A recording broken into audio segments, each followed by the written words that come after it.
belakang terjadinya pertempuran Medan Area. Peristiwa ini terjadi karena kedatangan pasukan Sekutu. Ketika Perang Dunia Kedua hampir berakhir, Sekutu setuju bahwa pasca perang, Hindia Belanda akan berada di bawah otoritas Komando Asia Tenggara. Komando tersebut dipimpin oleh Laksamana Inggris yang bernama Lord Louis Mountbatten. Lalu setelah Jepang menyerah, pasukan Inggris mulai mendarat di Sumatera dan Jawa.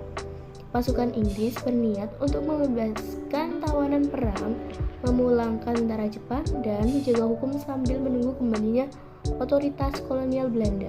Sementara itu, pada 17 Agustus 1945, Presiden Soekarno memproklamasikan kemerdekaan Indonesia. Sekutu yang baru saja memerdekakan Indonesia dari Jepang mendarat di Medan pada tanggal 9 Oktober 1945 yang dipimpin oleh Ted Kelly.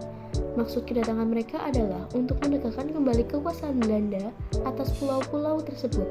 Kedatangan Sekutu dan NICA ini kemudian memancing kemarahan orang Indonesia atau Laskar Pejuang Kemerdekaan dan TKR yang kemudian menimbulkan konflik di hotel di Jalan Bali Medan pada tanggal 13 Oktober 1945. Tanggal dan lokasi. Tanggal terjadi pertempuran Medan Area ini terjadi pada tanggal 13 Oktober 1945 sampai April 1946. Tempat terjadi di kota Medan, Sumatera Utara. Kejadian berawal dari tanggal 10 Oktober 1945, pasukan Sekutu di bawah pimpinan Brigadier Jenderal T.E.D. Kelly mendarat di Medan. Hingga keberadaan Nisa dalam pasukan Sekutu memicu kemarahan Laskar Pejuang Kemerdekaan dan TKR. Sekarang, hasil dari pertempuran yaitu membentuk Komando Resimen Laskar Rakyat Medan Area di Trepes. 6 tokoh. Yang pertama ada Brigjen T.E.D. Kelly, yaitu sebagai pemimpin Sekutu yang menguasai daerah Medan.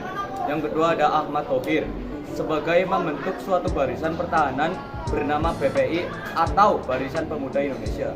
Yang ketiga ada Abdul Karim MS, dia menjadi komandan. Yang keempat ada Dr. Ferdinand Lubatobing, yaitu sebagai pengawas kesehatan bagi Romusa atau kaum pribumi yang dipekerjakan paksa. Yang kelima ada R.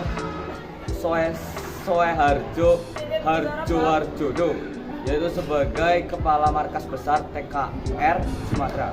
Yang keenam, yang terakhir, Mayor Jenderal Suharjo Warjojo, yaitu sebagai komandan yang membagi 6 divisi.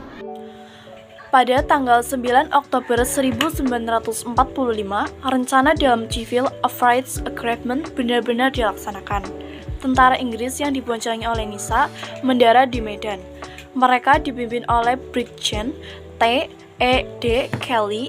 Awalnya mereka diterima secara baik oleh pemerintah RI di Sumatera Utara, sehubungan dengan tugasnya untuk membebaskan tawanan perang atau tentara Belanda. Sebuah insiden terjadi di Hotel Jalan Bali, Medan pada tanggal 13 Oktober 1945. Saat itu, seorang penghuni hotel atau pasukan Nisa merampas dan menginjak-injak lencana merah putih yang dipakai pemuda Indonesia. Hal ini mengundang kemarahan para pemuda. Akibatnya, terjadi perusakan dan penyerangan terhadap hotel yang banyak dihuni pasukan Nisa. Pada tanggal 1 Desember 1945, pihak Sekutu memasang papan-papan yang bertuliskan Viket Boundaries Medan Area di berbagai sudut di kota Medan. Sejak saat itulah Medan Area menjadi terkenal. Pasukan Inggris dan Nisa mengadakan pembersihan terhadap unsur Republik yang berada di kota Medan. Hal ini jelas menimbulkan reaksi para pemuda dan TKR untuk melawan kekuatan asing yang mencoba berkuasa kembali. Pada tanggal 10 Agustus 1946, di tebing tinggi diadakan pertemuan antara komandan-komandan pasukan yang berjuang di Medan Area. Pertemuan tersebut memutuskan dibentuknya suatu komando yang bernama Komando Resimen Laskar Rakyat Medan Area pada tanggal 10 Desember 1945. Sekutu dan Nisa melancarkan serangan besar-besaran terhadap kota Medan. Serangan ini menimbulkan banyak korban di kedua belah pihak. Pada bulan April 1946, Sekutu berhasil menduduki kota Medan. Pusat perjuangan rakyat Medan kemudian dipindahkan ke Pemantasiangantar. Untuk melanjutkan perjuangan di Medan, maka pada bulan Agustus 1946 dibentuk Komando Resimen Laskar Rakyat Medan Area. Komandan ini terus mengadakan serangan terhadap Sekutu di wilayah Medan. Hampir di seluruh wilayah Sumatera terjadi perlawanan rakyat terhadap Jepang, Sekutu, dan Belanda. Pertemuan ini terjadi secara lian di Padang, Bukit Tinggi, dan Aceh.